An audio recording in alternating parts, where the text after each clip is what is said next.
Bakın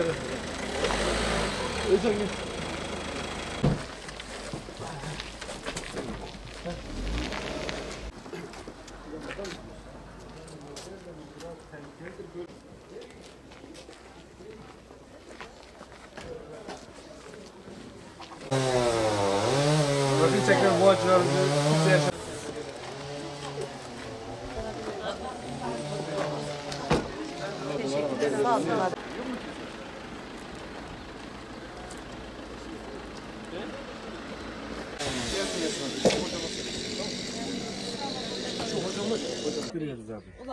İçme suyu siz mi uğraştırıyorsunuz? İçme suyunu. Yani evi burada mı yıkıldı yoksa başka yerde yıkıldı? Yok, benim Melek Baba'da yıkıldı, buraya geldi. Hani çadır ancak burada kurabilir de onun için buraya geldi. Rabbim dediğiniz gibi tekrar yaşatmasın. Duacı olun inşallah bizler hepimize. O da hayır, selamun aleyküm. Allah'a emanet olun. Benimle görüşürüz inşallah. Sağ olun. Hadi size kadar. Çocuklar servisi biraz bir şey olmaz. Nasılsınız çocuklar? İyi misiniz? Sana geçmiş olsun. Getireceğim. Tamam. Uluslararası İHO Ebrar Avrupa Hollanda Merkezi İHO Ebrar Yardım Kuruluşu depremin ilk gününden beri alandayız, sahadayız. Depremzedelerle birlikte dayanışmamız, yardımlaşmamız devam ediyor.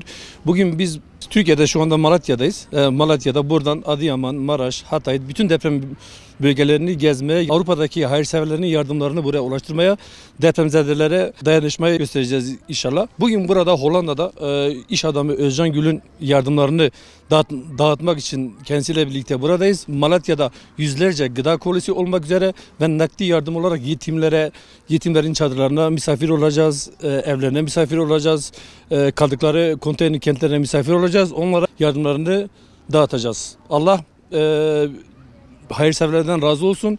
Buraya inşallah bundan sonra da bu halkın, bu depremzedelerin bizlere ihtiyacı var. Yardımların devamını bekliyoruz inşallah. Hollanda Den Haag şehrinden İHO Ebrar aracılığıyla biz buraya geldik. Depremzedeleri ziyaret etmek için geldik. Şu anda Malatya'da bulunuyoruz. Bundan sonra Adıyaman, Hatay, Maraş'a gideceğiz. Oradaki iş adamları arkadaşlarımızdan topladığımız bir yardımı kendi elimizle İHO Ebrar aracılığıyla tüm depremzedelere ikram edeceğiz, vereceğiz, teslim edeceğiz. Burada herkesi duyarlı olmalarını istiyoruz. Bu deprem en az 1 veya 1,5 yıl depremzedelerin ihtiyaçları sürecektir de herkes bu konuda duyarlı olursa çok memnun oluruz.